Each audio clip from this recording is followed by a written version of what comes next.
Welcome back to Gruber Motor Company and the Roadster podcast. That's right. Good We have so many morning. of them, I get them confused at times, right?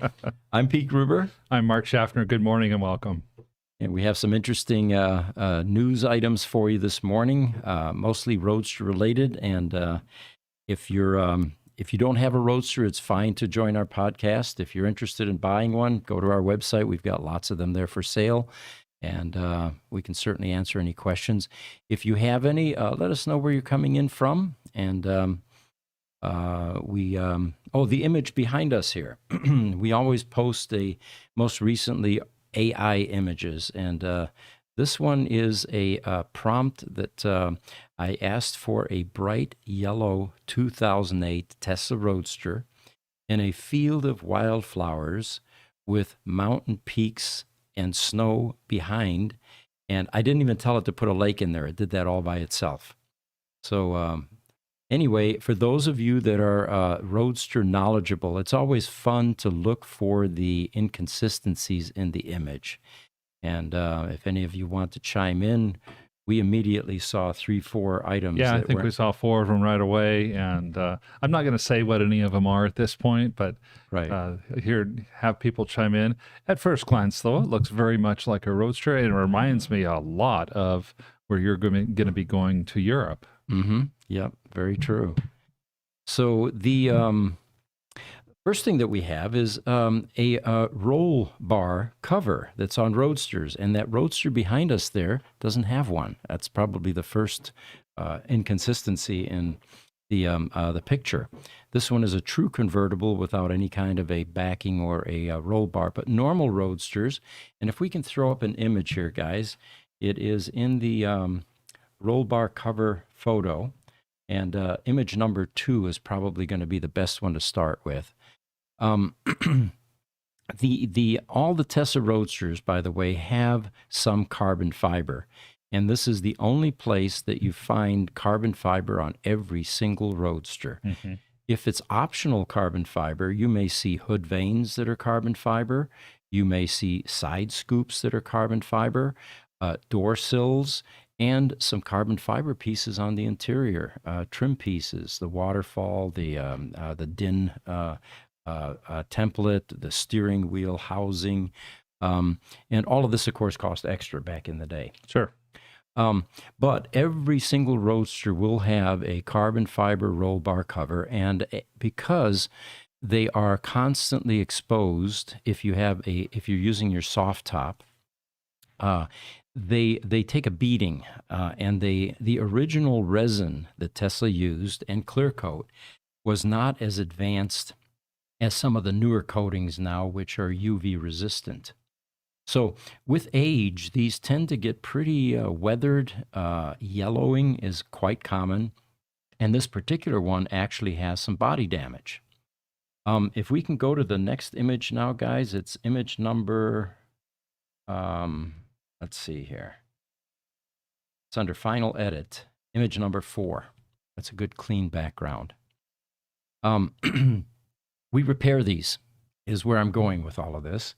And our body team is very good about restoring carbon fiber pieces. And it's kind of an art because you can't sand everything off. And if you get too far into it, you start damaging the weave. There's a carbon fiber cloth underneath carbon fiber.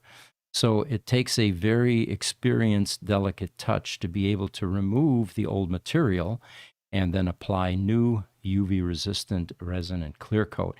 And here you can see an example of a restored carbon fiber piece that covers up the roll bar. We also, by the way, have carbon fiber pieces for Roadsters beyond just this cover. Sometimes the hood vanes, for example, get cloudy. That's another common problem on Roadsters. Or if you have PPF on parts like that, that can become cloudy or yellow. So once your Roadster comes to our shop, we're able to do a full assessment on it and let you know what our recommendations are regarding what you might want to improve on that car. Yeah, the guys in the back there that work on that paint and body are absolute magicians. Mm-hmm. They're so good at what they do there, and it's been fun to see the kind of work that they're able to do. Looks like we have a question from YouTube, Highlander Apparel, yes. Mm-hmm. He says, what about other EV batteries? He's considering a Rivian battery. We used to work on a number of different battery types when we first got started because there wasn't enough Roadster business.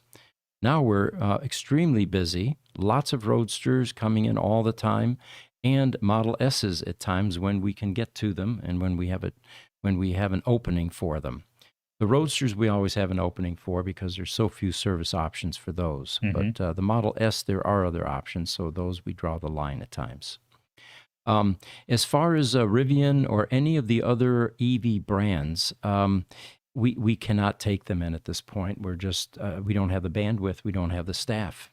I know technology-wise, the batteries on these other electric vehicles, Rivian, Lucid is in the same boat. Most of them use the same lithium-ion technology that Tesla uses. I don't know if they're using the exact same 18650 battery cells, but it's a configuration that's very similar.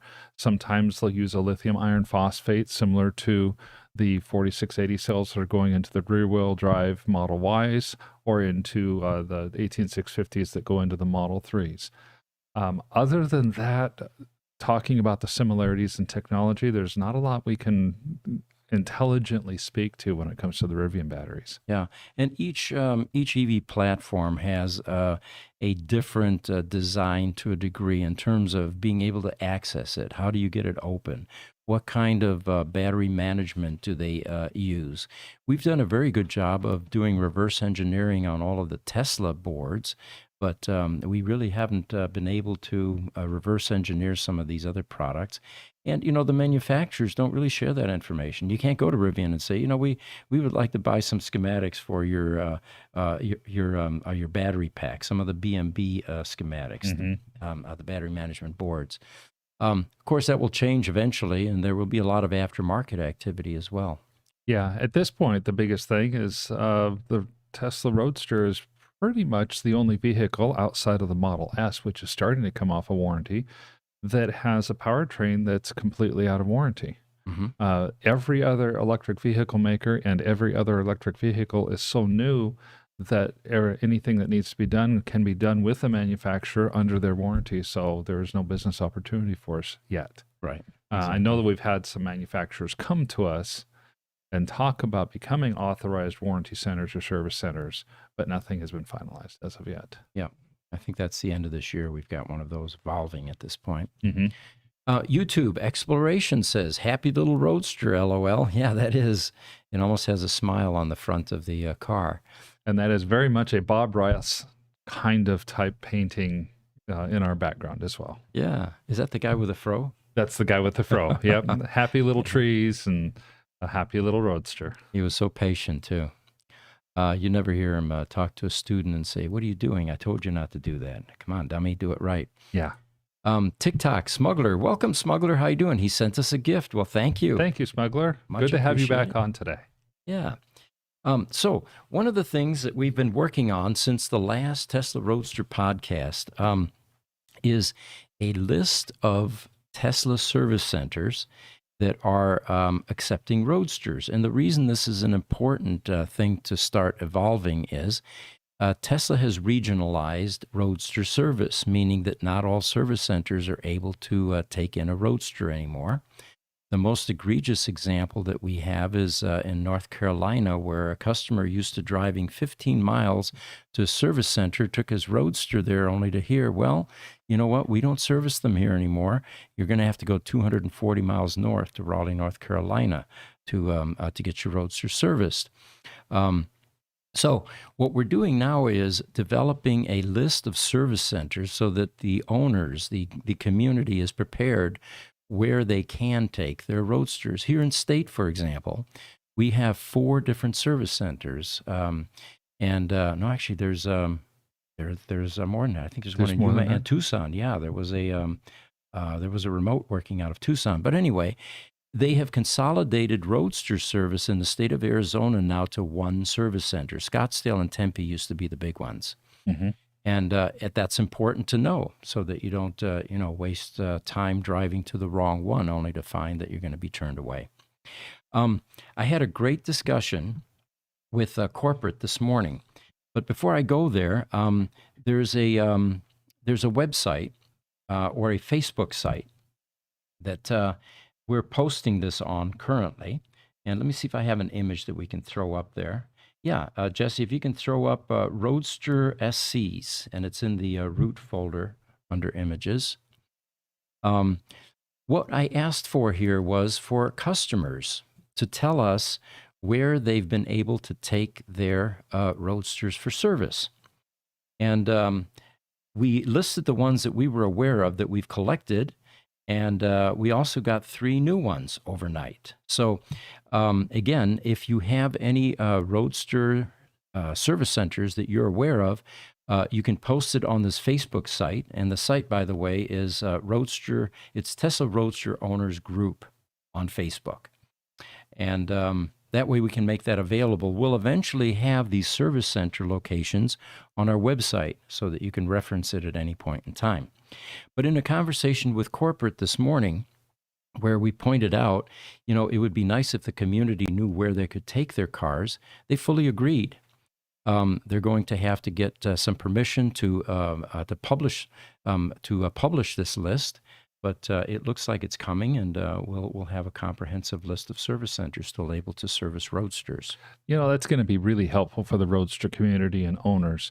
The disadvantage of being hundreds of miles potentially away from a service center that can work on your car is, to me, more than offset by the advantage of knowing there's going to be somebody there at that service center that knows how to work on the car. Right. There's simply, I know that Tesla was simply losing the ability to work on the Roadster because there weren't enough people there that saw Roadsters on a consistent basis. Mm-hmm. And so even the people that were being trained, if it's 3 or 4 months from the time you get training until you actually see a car, you lose most of that training.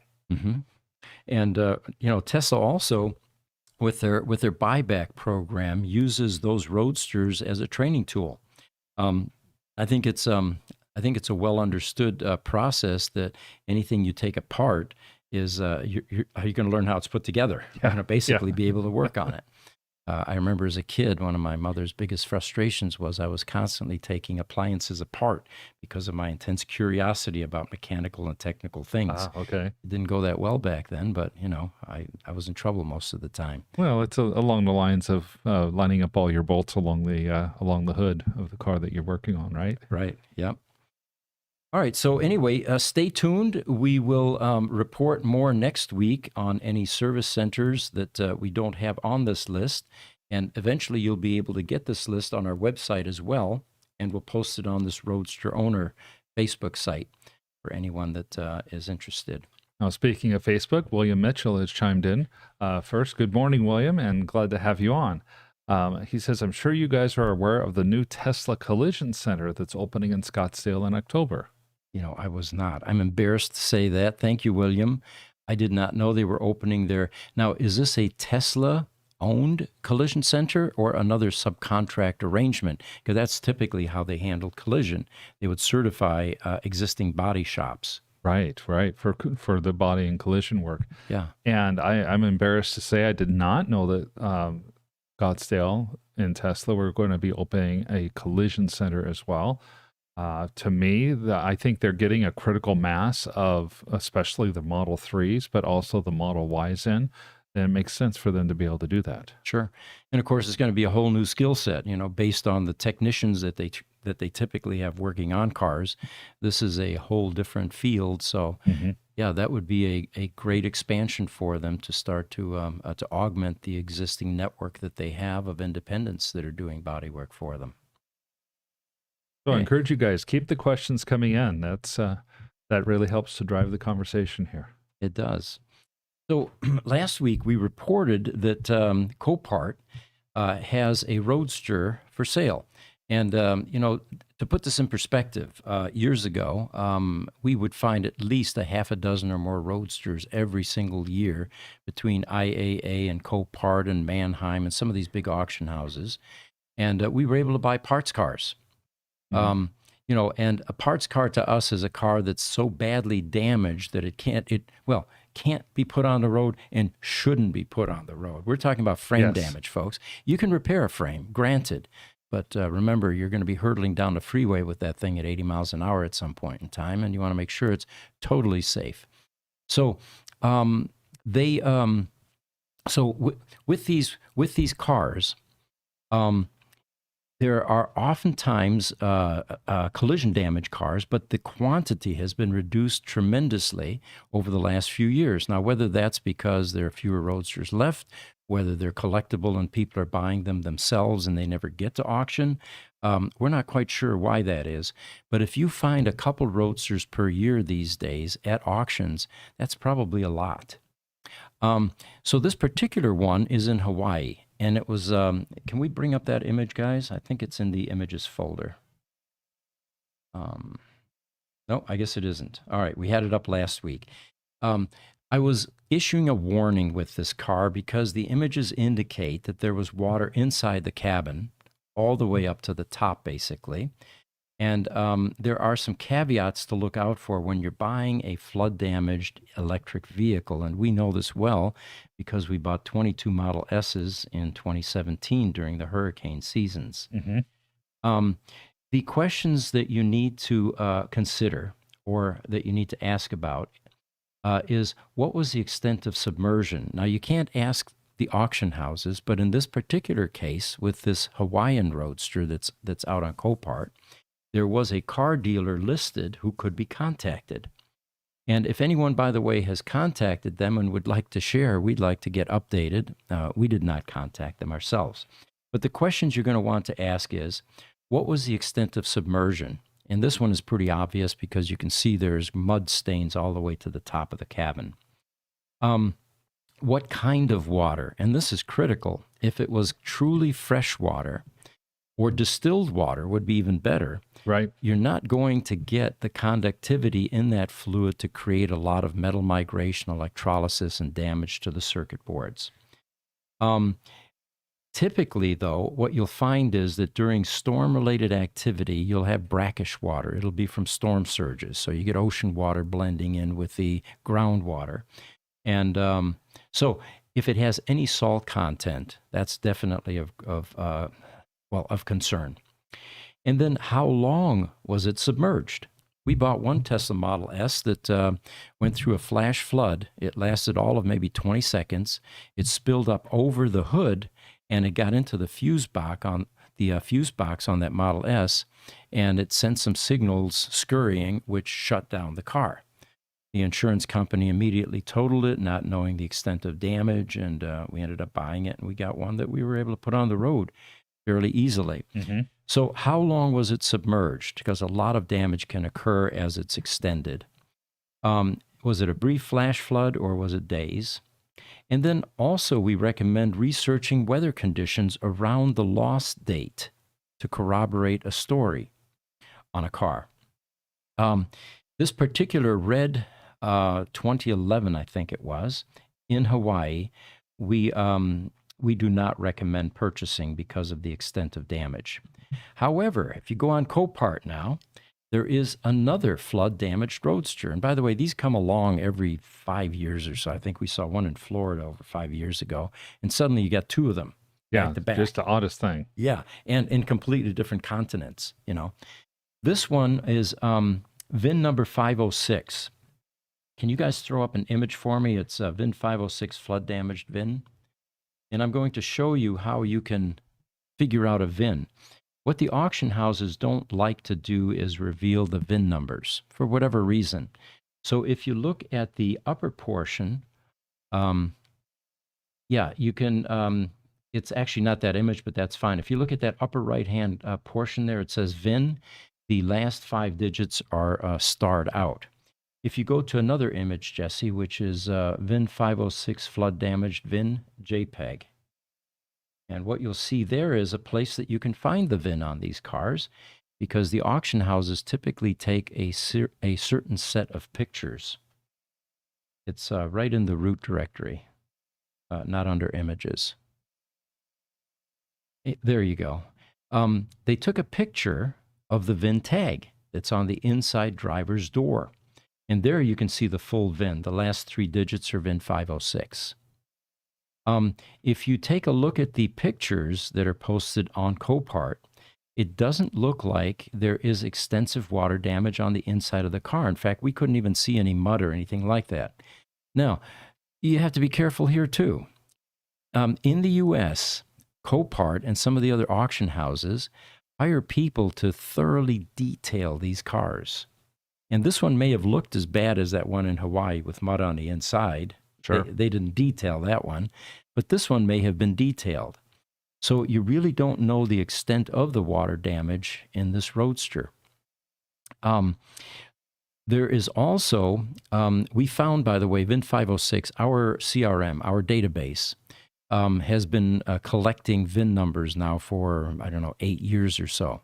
We were able to find the owner for VIN 506, and we've reached out to them to try to get the backstory. Why is this thing flood damaged? What happened to it? And asking all those earlier questions that we asked. Sure, most definitely. And it's important to note as well, and this is one of the experiences we had when we bought all of those Model S's in 2017. Sometimes the title that you get for the vehicle is listed as a destruction title or a 4 parts only title. Right. And that has a tremendous impact on the repairability of the car as well.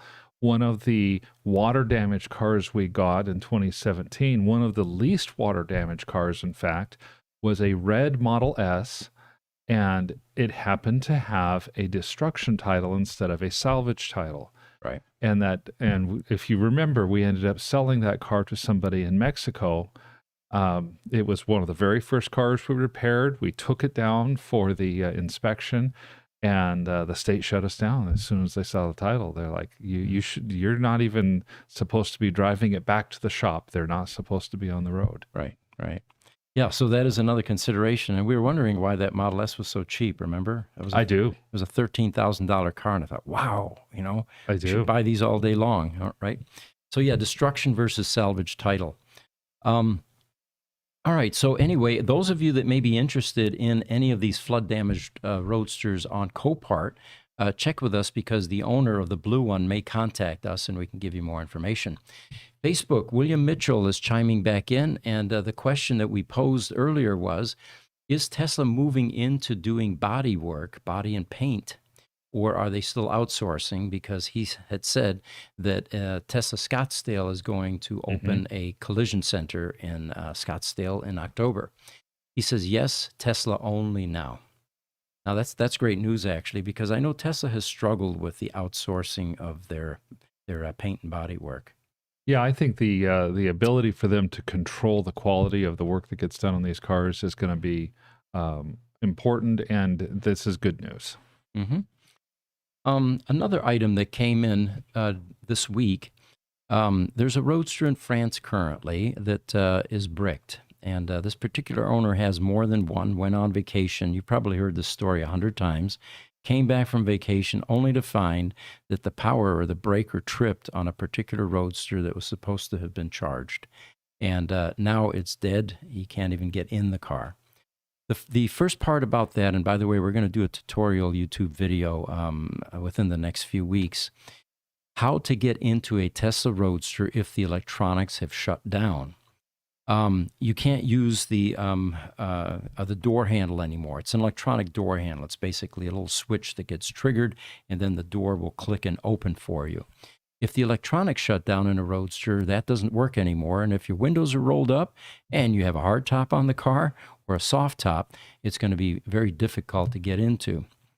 There is a key lock underneath on the bottom of the driver's side door, which you can use. And remember, the Roadsters are not 100% fob related yet.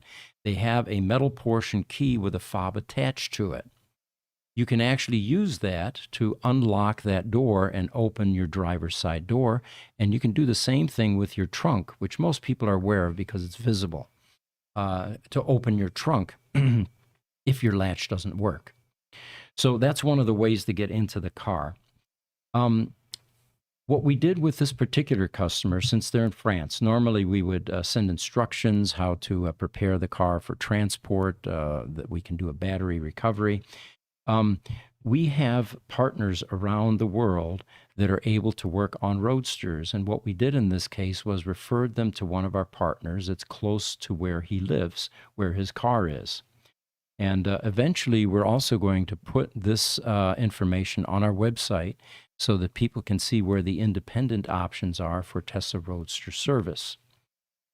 So for any of you that have issues like this, and we can certainly help you find an independent Tesla Roadster repair resource in your area. The reason taking this to a Tesla Roadster service center is going to be a bit more expensive than an independent is.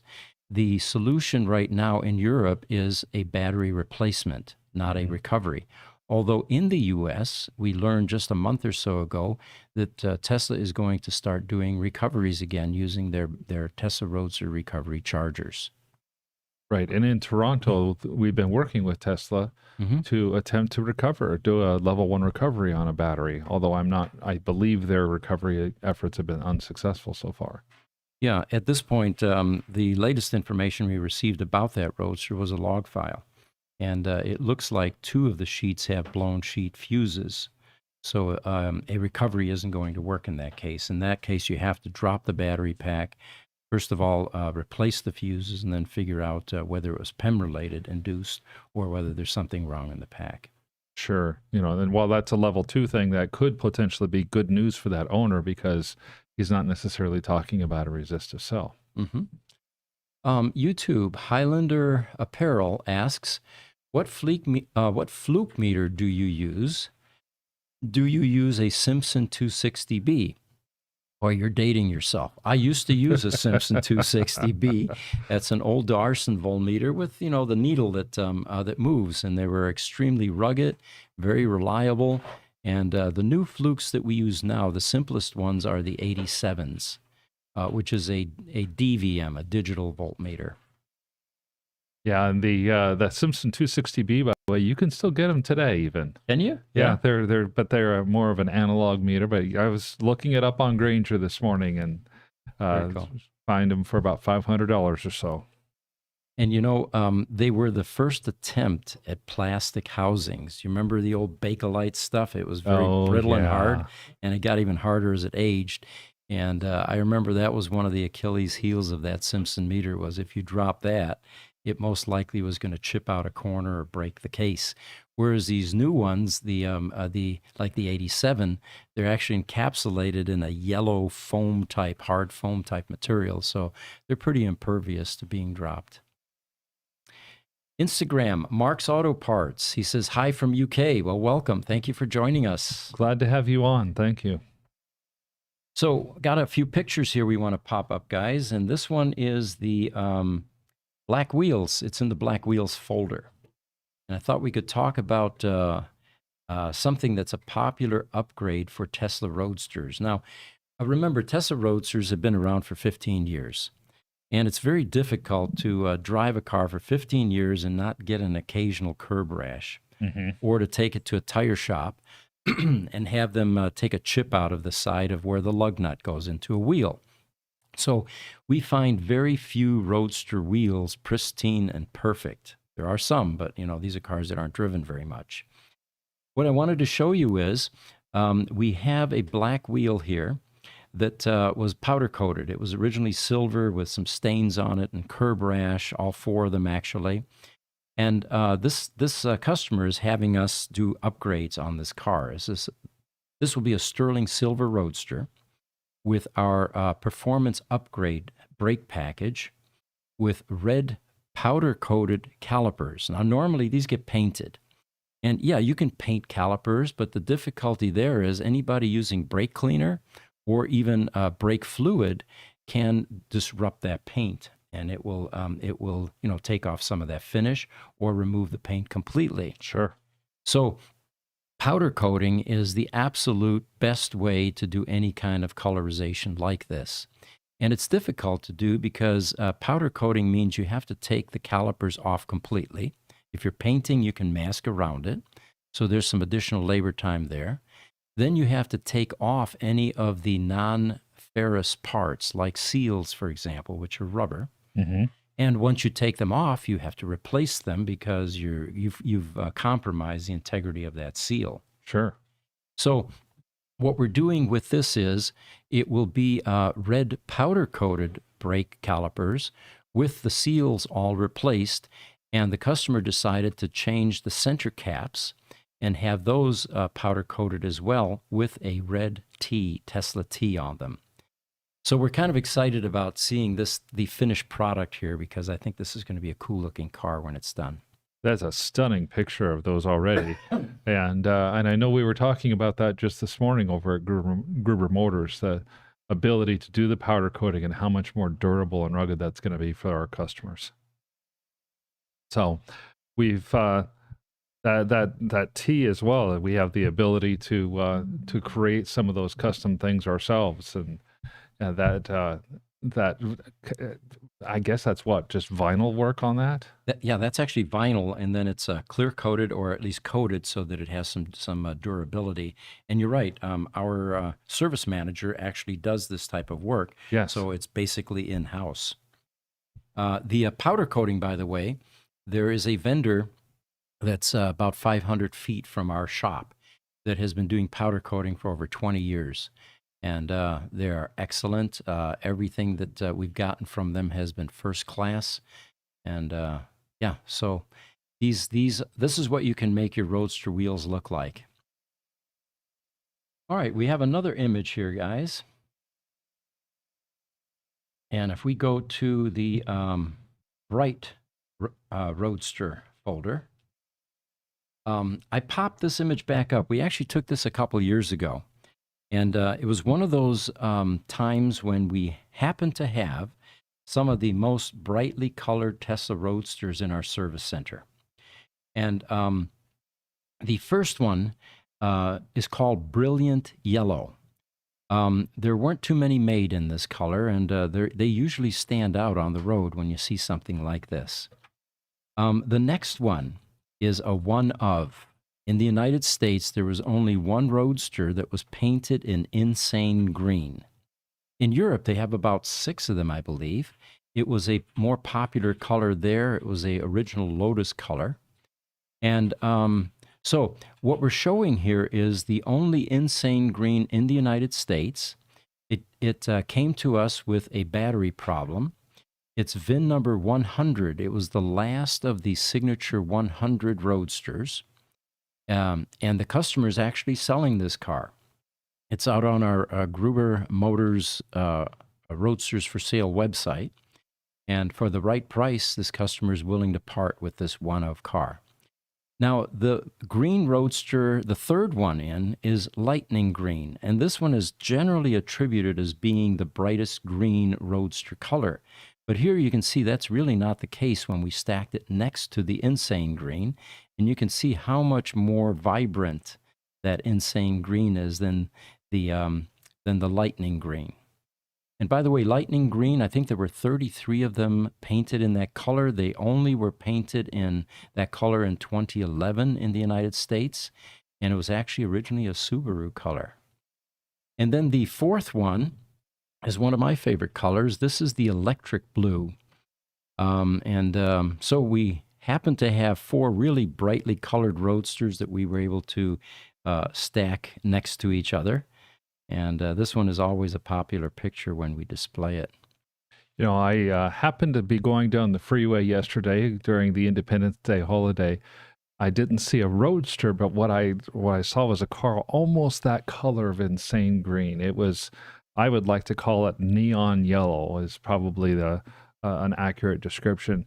It was a sports car. It was an electric car. Unfortunately, I was not able to speed up fast enough, even in my EV Volvo, to catch up to it. He was moving. He was booking, yeah, which is usually what hypercars do. Interesting, though. But yeah, But they're beautiful cars and the stunning colors. I really hope that Tesla does come out with some of these colors for options for their Model Y and Model S and Model 3s. I'm sure there are customers that would like bright colors like this on their sedans. But at this point, if you look at the color lineup with the later model Teslas, there's really nothing like this Roadster bright color that's available yet. There are nothing at all. Yeah, there are people that are, wrapping their cars currently in some pretty exciting colors. In fact, Ellie in Space is going to be with us tomorrow. And she just got her Model 3. It is wrapped, and it is a almost not a turquoise, kind of a teal color.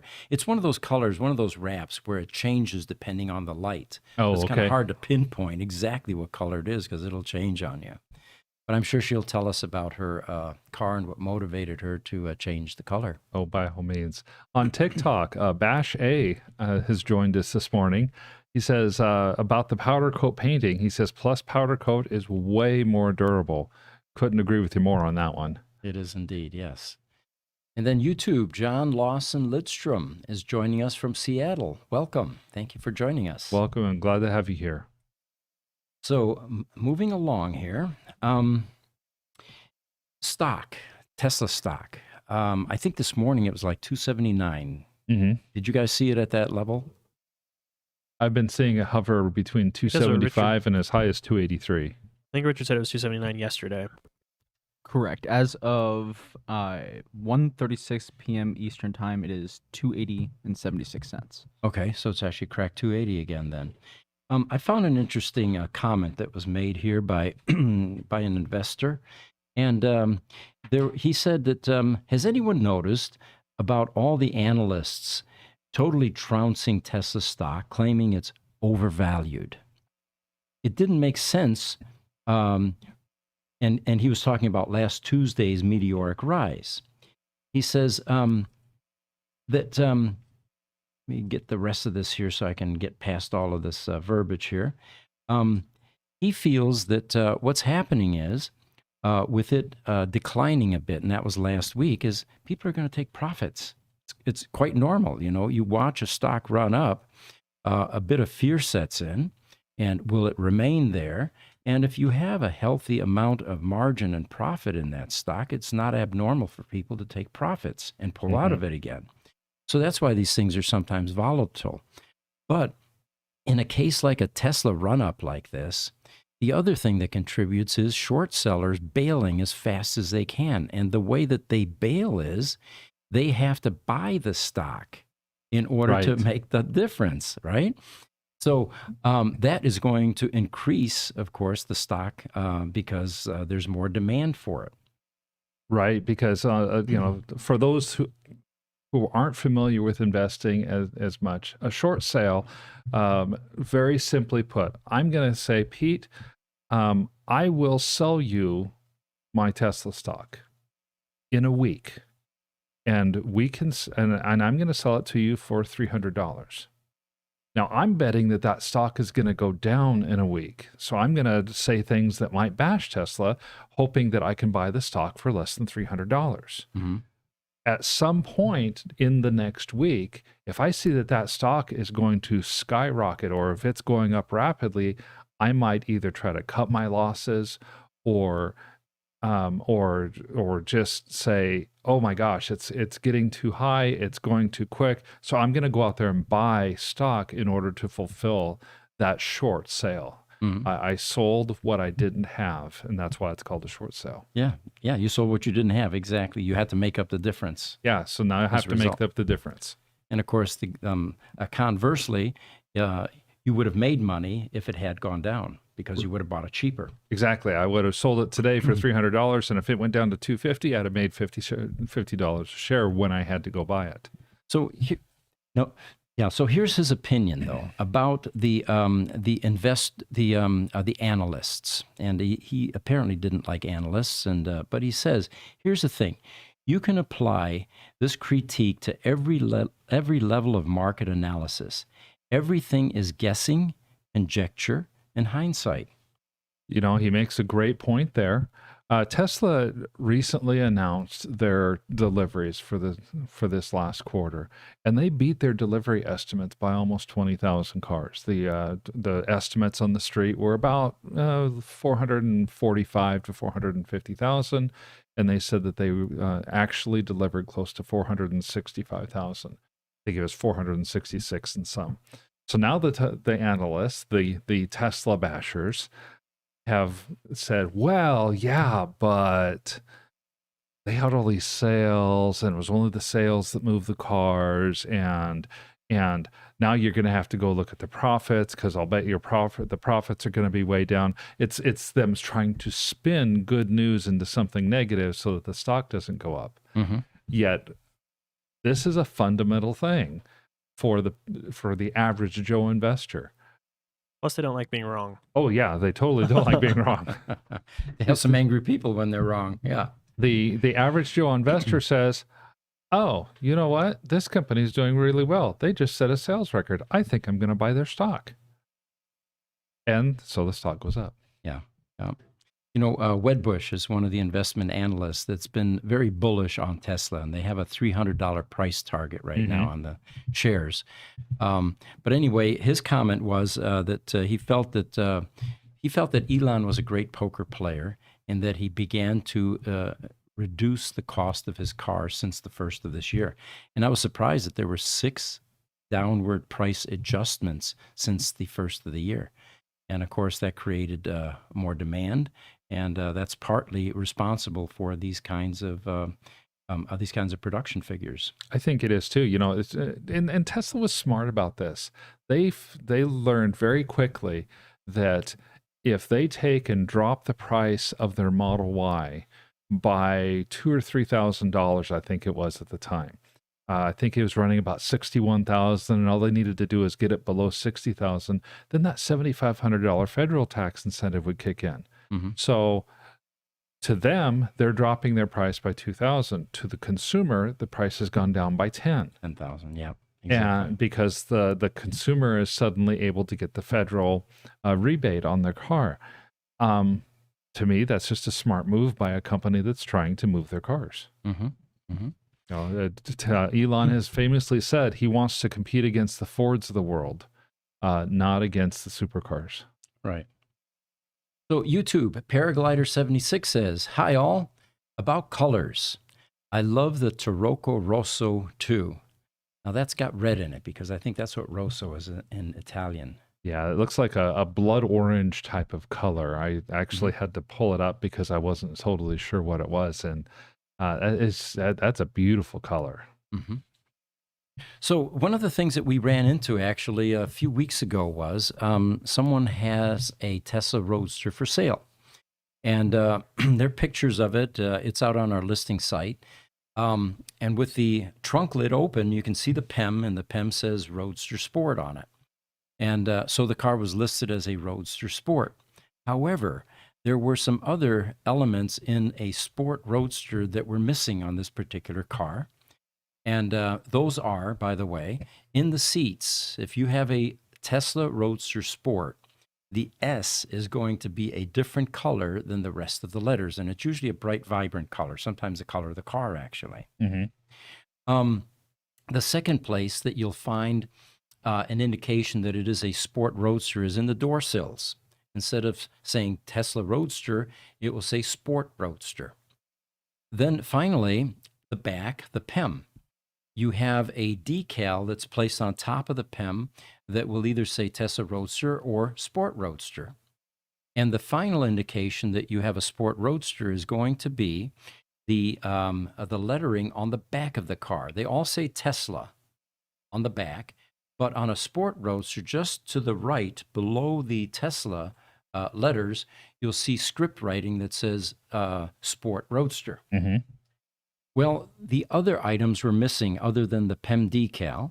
This particular car was then, the owner went back to Tesla and said, I need to know for sure whether this is a Sport Roadster or not. And they said, yes, it definitely is. And so we left that posting up. And then one of our customers pointed out, well, there's a simpler way. It's in the VIN. And if you guys can throw up the VIN chart.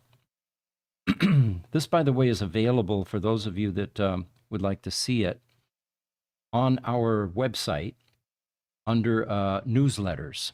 And there's a newsletter called VIN Decoder. The 8th digit in a Tesla Roadster VIN, it will tell you whether it is a base version Roadster or if it was a sport version Roadster. If it's a 1, it's base. If it's 3, it's going to be sport. Now, why would this PEM have had a sport badge on it then? Well, the simple answer to that is, as Tesla began to change PEMs and swap PEMs, we don't know whether they ran out of decals or whether it just wasn't important at the time. They found the most convenient PEM at the time. Mm-hmm. But in fact, some PEMs that some Roadsters we've received that have had the PEM swapped out didn't even have that decal on the PEM. It was left blank. So I guess the bottom line is you can't really go by the PEM cover to determine whether you have a Roadster PEM. The safest place to do that, it appears, is in the VIN. And that VIN decoder that we've popped up there will tell you all of the rest of the stuff that goes along with decoding a Roadster. Now, other than the motor, which is what the 8th position on the VIN does for, tells that it's the sport motor, which is the zippier, faster motor, and is the key to a Tesla Sport. Are there other things in the car other than badging that would differentiate the sport version of a Tesla Roadster from a non-sport version? Well, yes, the drive motor that you mentioned. Legend has it that Tesla began to run out of drive motors at one point, and you'll find a lot of base Roadsters, or we find a lot of base Roadsters because we take the PEMs out and the batteries out. They have an S drawn on it, and it's usually with a paint, like a brush stroke. That would indicate that this was a sport motor. There's a second indication or a second deviation that was done. And by the way, back in the day, I think a sport upgrade for a Roadster was around $14,000. Wow. So it was something that, customers had to pay for. But there's also a firmware tweak that is done for the Sport Roadster. And from 0 to 30 miles, it overdrives or drives the IGBTs a bit heavier than a standard base Roadster. Okay, so there is some actual things going on in the firmware as well as in the motor that help to differentiate the sport versus non-sport version of the Roadster. That is correct. From a collecting standpoint, though, and this is where this is becoming more important, having all of those other check boxes checked is going to be very important because just because you have a PEM that says sport isn't going to, command the type of values that a real badged sport Roadster would provide. Oh, by all means. And in fact, for collectability reasons, it would be as important to leave the non-sport Roadster as a non-sport Roadster as it would for a sport Roadster to be left as a sport Roadster. So there will be those people that say, well, I can convert your Roadster from a standard to a sport because it's nothing more than a software tweak. Well, yes and no. You might actually be harming the value of your car if you try to do that. You can, there's the issue of originality as cars become collectible. Take the 60s muscle cars, for example. By the 80s, there were infinitely better technologies available for those cars. You take a 68 Dodge Charger with a 440, stock engine. Well, you had crate engines by that time that you could put in those cars. You had a 528 Hemi that you could put in there. And of course, the car performed much better than the original 440 stock engine. Sure. The difficulty was you were affecting its sellability and its collectible value. In fact, in the world of car collecting, originality is absolutely vital. And if you turn a car into a clone car that was collectible at the beginning, you've lost a lot of value.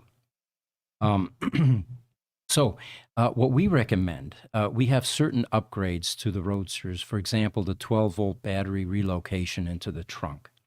Well, you spend $500 once more, and then you never have to get Tesla or anyone else to dig into the front fender and, spend $500 to get that battery replaced. And you have to do that every 3 years.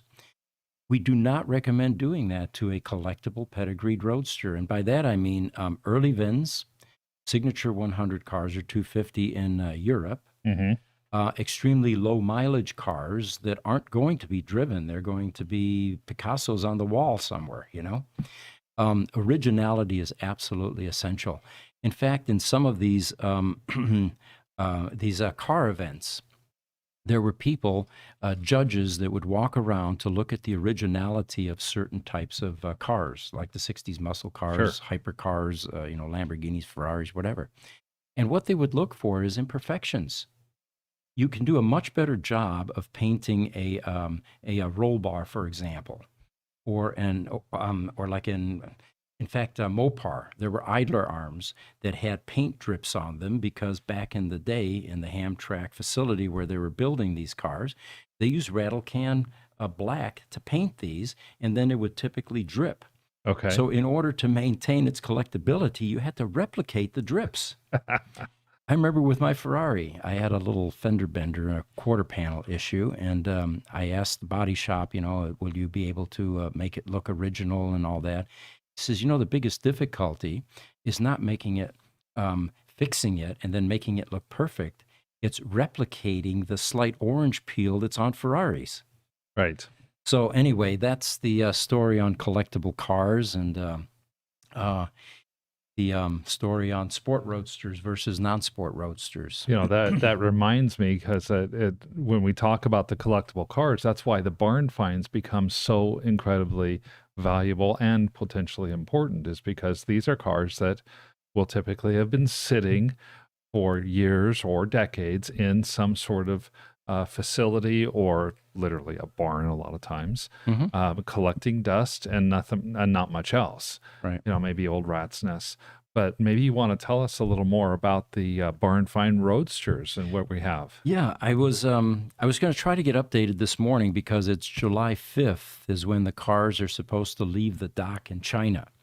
And I was not able to get a hold of anyone this morning, but I'm going to check, and by next Wednesday, we'll have an update for you as to how the cars are doing, whether they're on the boat and headed to the United States, to the Long Beach port.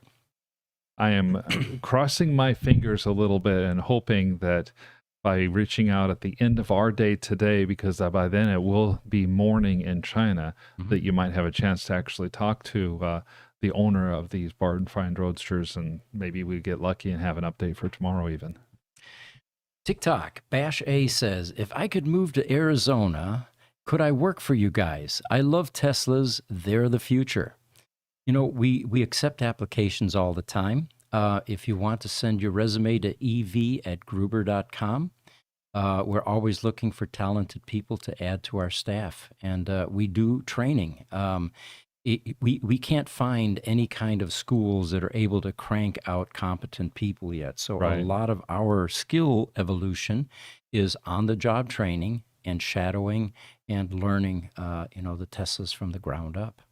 I think what we have found with our mechanics and our workers, we've gotten from both ends of the spectrum. The engineers, electrical engineers that come in and are able to work on the PEMs and do the component level, and they've learned a lot more about the mechanical side of the business as time has gone on.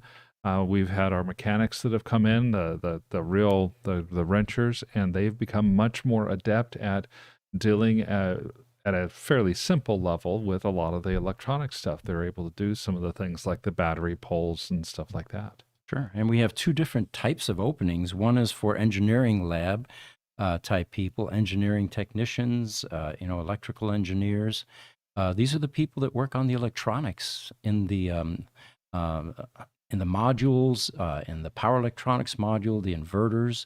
And the skills there that we're looking for is years of experience, surface mount soldering, problem resolution using all the advanced test equipment from oscilloscopes to, DVMs and function generators.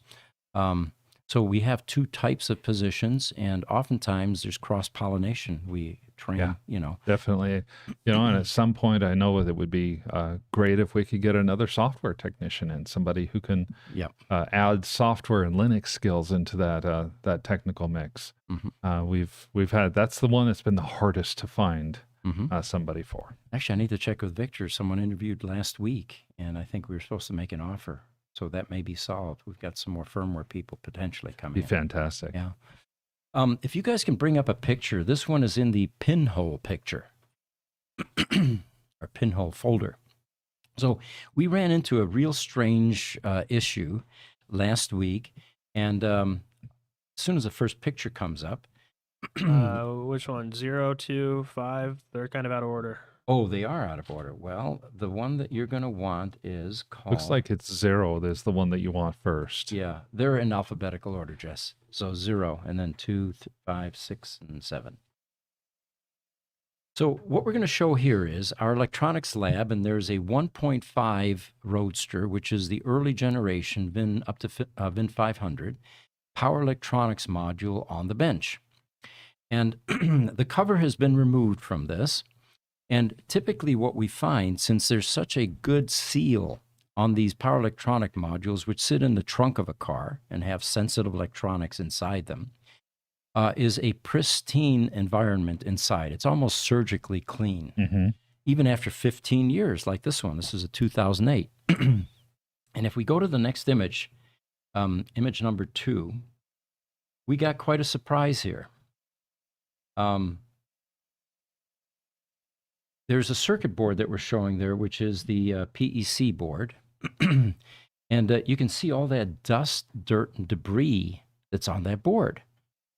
They looked around the surface of the lid to see if there was any kind of compromise there. Everything looked rock solid. Then a bit more sleuthing, and if we can go to the next image, Jesse. And I've seen the inside of these PEMs. Seeing a board like that, I would think that there was some sort of a catastrophic failure that had occurred. Yeah. Where, an IGBT had blown or something like that. And there was nothing in the proximity there that was electronic that would have blown. Right. Not, it was near a capacitor or anything, and no hole in the top of the lid or anything. But if you notice carefully there, in the middle upper portion, there's a tiny hole there where that weld ends. And we've got a close-up in the next image. Let's take a look at that. So that one little tiny hole was responsible for all that dirt. And we'll show you in a moment here how the dirt, that much dirt, was able to get through that tiny little hole. And then in the last image, you'll see why. That portion of the power electronics module is actually an aluminum plenum that directs airflow from this 12-volt fan, a SPAL fan, to the right across the transistor heat sinks, cooling the PEM. And so there was positive air pressure inside that plenum the entire time, for 15 years actually. Yeah. And some of that air continuously migrated through that hole and blew on that circuit board. And that air obviously was somewhat or completely unfiltered then, correct? Totally unfiltered, yeah. That's one of the Achilles heels of a Tesla Roadster is the PEM cooling portion of a Roadster was really an afterthought. Martin Eberhard told us this years ago. He said the original design of the Roadster was to use the side scoops to provide cooling for the power electronics module, but they never quite finished that design because in 2008, they had to get cars into the hands of owners. There was no more time left for, fancy engineering and, final resolutions like this. So what the PEM has is a weakness in that the amount of dust that is continuously sucked in by these fans blowing across those transistors eventually coats those heat sinks with enough of a blanket of dust to where it can no longer function as efficiently to get rid of the transistor heat. And that's why it is recommended that every year you get a Tesla Roadster preventive maintenance done. In fact, in the firmware, it will actually, there's a timer running in there, and every year it will pop up and say, maintenance required, maintenance required. And this is one of the pieces of maintenance that they do when the maintenance is required. Then. Exactly. Interesting. So that was a first. We have never seen a PEM with anything like that, and so very unusual. Now, speaking about, we have a couple of questions there. Yeah, on Instagram, Habibullah Khan Official says, hi from Pakistan. So good evening to you, and we're so glad that you joined us. It's got to be about 9 o'clock in the evening in Pakistan right now. And then on TikTok, Bash A responded to our answer to his question. He says, thank you. So moving along here, this is the time of year in various parts of the United States when the early generation Roadsters really have a difficult time staying cool enough. Mm-hmm. And it's not going to happen in the Northeast, Northwest, or, in the Four Seasons country, because if your temperatures are 100 or below, the Roadsters will be quite fine with that. But here in Arizona, we've been running, 114-degree days recently? Yeah, 114 to 116. And we have a Roadster up in Las Vegas, Nevada. Same problem. It's an early VIN number 13, actually. And they suffer. What happens is the BMB boards and the ESS packs complain about the excessive heat, and they will actually disallow a charge until it reaches a certain temperature. Now, there's some things that you can do, of course. The cooling system in a or in a Roadster is in the 1.5 series is a 12-volt DC brush motor. And there are two things that are weaknesses in that type of motor. One is the brushes. Now, remember, DC motor brushes are like two pencil erasers on either side of a commutator that's constantly spinning, and you're wearing those carbon brushes down as it's turning. So eventually you end up with less material and less spring force on that commutator.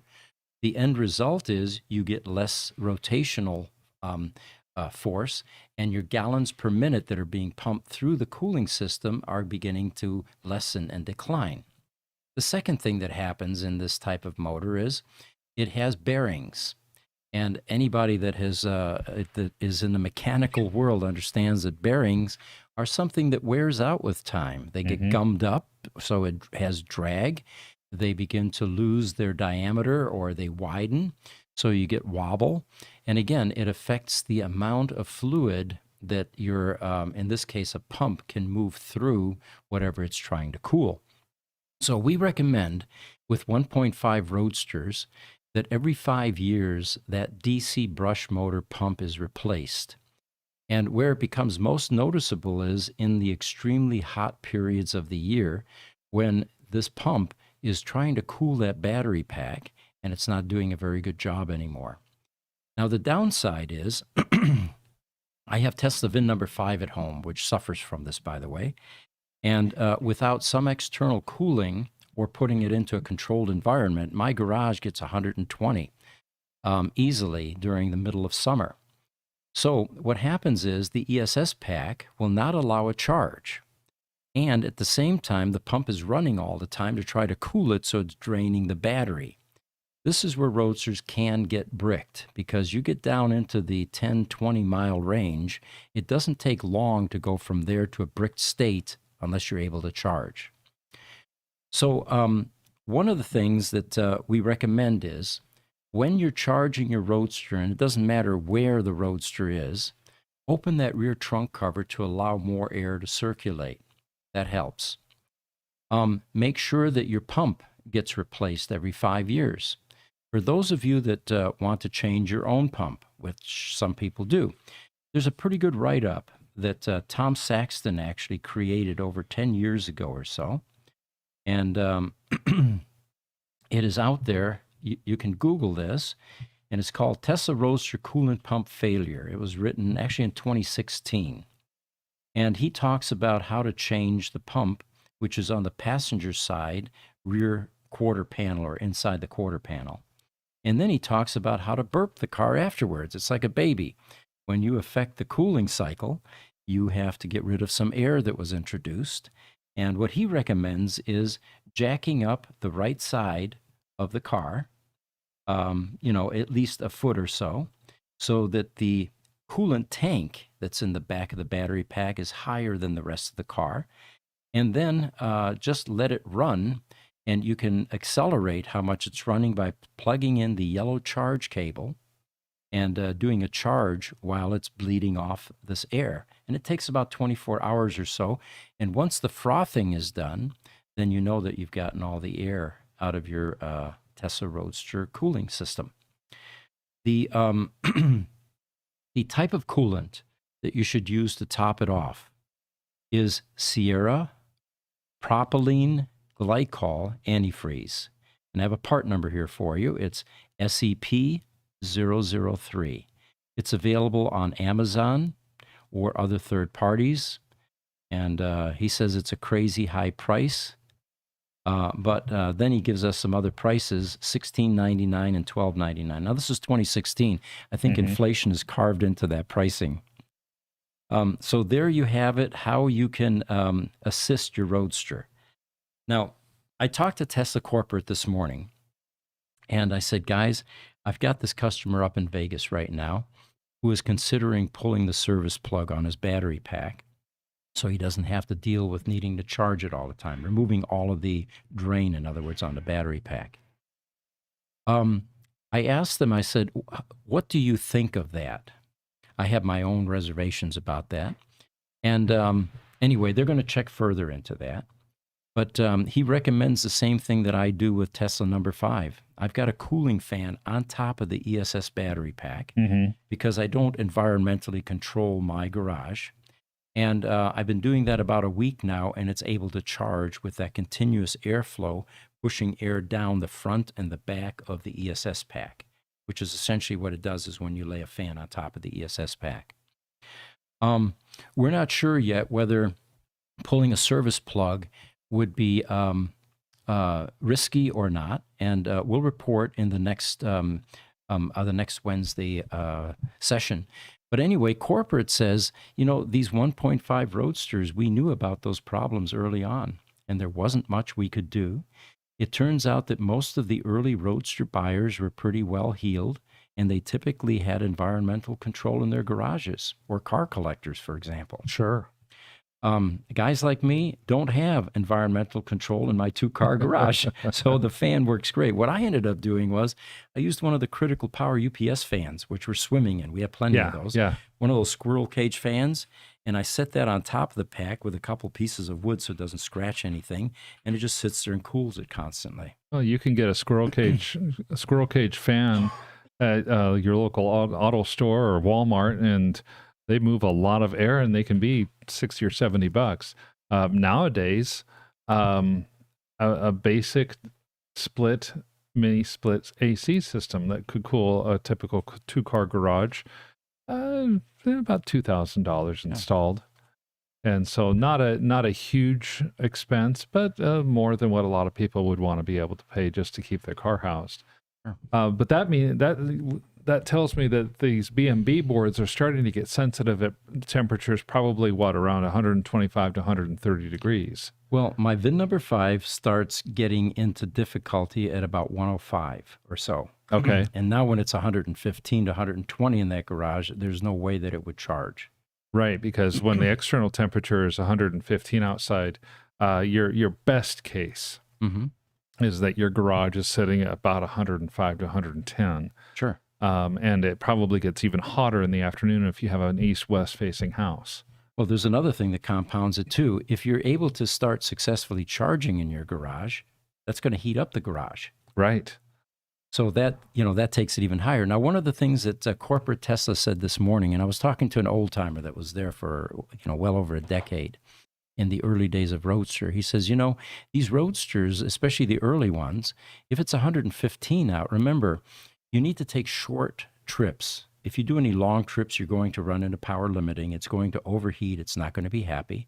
And the fundamental reason is you're driving over black, hot asphalt.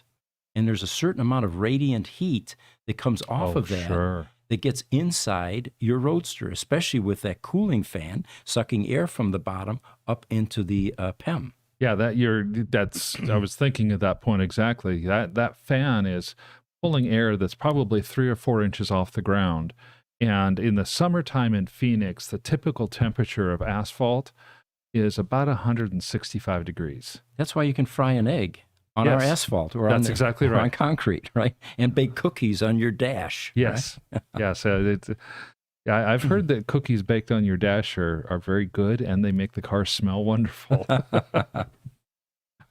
So one final thing is, for those of you that are do-it-yourselfers, and by the way, we encourage that. Get involved in your car, learn about your car, and it's not that hard to perform some of these fixes and these replacements. But don't try to save a buck.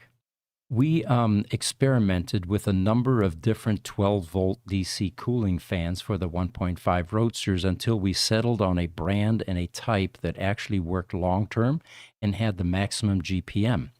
It won't be the cheapest thing, but if you go on our e-store, you can buy that on our e-store, and it's been a couple of 3 years of trial and error to select this particular type. There's a lot of cheap knockoffs out there that you could buy, Amazon, eBay, wherever you go, but your Roadster may not like it. So spend a little bit more and get the right thing, and you can benefit from our trial and error experimentations. By all means. Oh, and by the way, on the coolant itself, I'm looking at prices. Walmart has the Peak SAP003 coolant, which would be Roadster compatible, for about $33. Okay. And so that's around the price that I'm seeing for a gallon of coolant, is in that low 30s. Oh, you can absolutely go to a premium auto store and spend $150 and get the same gallon if you really want to. But what we're saying here is that the price of that has actually doubled in the last 7 years. Yes. But we don't have any inflation, right? Yes, Okay. exactly. Exactly. All right. Well, let's see. Do we have any final questions? Instagram, Don't Blick 101. He says, sorry, I won't use that. Not sure if that was referring to the coolant or what that was referring to. So on Instagram, don't blink if you want to let us know. Yeah. All right. Well, I think I've run out of talking points here. We're going on an hour and 12 minutes. I think the main talking point is that, I want to keep telling our audience, you're here next Wednesday. Mm-hmm. So tomorrow we see Ellie in space. Mm-hmm. That's going to be 10 o'clock East, Pacific time. Looking forward to that. I think it's going to be a really, really fun talk. Next Tuesday, of course, our 10 a.m. And then Wednesday, you'll be here. After that, you're going to be in Europe for a couple of weeks. Actually, Thursday next week is when we fly out. I got the information from my wife. And I will try to do some TikToks and, stay tuned into our audience a bit. But in the meantime, it's going to be Mark. We're going to have Victor, our service manager. We have, who else is, Richard's going to be joining. There you go. I've forced Richard to come in and sit with me on Tuesdays and Thursdays. And we'll try to have Victor or somebody in on Wednesdays to co-host along with me. Looking forward to it. Should be a lot of fun. Victor, I'm sorry. Richard, what are you thinking? He's going to put on his sunglasses before the camera. You gave it away. I was pausing for dramatic effect, Pete. Give away the secrets. I was going to say, no force needed, Mark. I'm excited to co-host again. And by the way, Richard, he was my original co-host, or one of the early ones at least. Yes. I know we've had a few. So, I think you'll enjoy. And this Friday, we've got our Gruber Power Services podcast, which is where we talk all things critical power and data center related. Sundays, for those of you that want to join us, we've got an impromptu 10 a.m. in the morning AI podcast. And we learn new stuff every week, and it's more of a discussion and collaborative, interactive type style. And then next week, Tuesdays is the EV podcast, Wednesday Roadster, Thursday EV. And do we have a guest lined up for next week? Not yet? Okay, there may be one. We're still working on that. Okay. Because you'll be gone, so we're still planning some other guests that Mark and Richard can handle. Okay. Again, we'll have a lot more information for you next Wednesday as we work with Tesla Corporate on a couple of things. One is, where are the service centers that are able to take in Tesla Roadsters, and what is their final advice on overheating Roadsters this time of year? by all means. We should have an update by next Wednesday as well on the China barn find Roadsters. Looking forward to hearing and having an update on that. Couple last things. Don't Blink 101 on Instagram. It said it's a Sierra coolant. He says, I'm not going to use that particular brand of coolant. Personally, I'm not familiar with the brand, so I can't say one way or the other. He does say, though, if you guys ever come out to California, let me know. Would like to meet up. Oh, excellent. Okay, thank you. We'll definitely do that. All right. Well, We'll see everybody tomorrow. Yeah. And thank you for joining us. Take care, guys.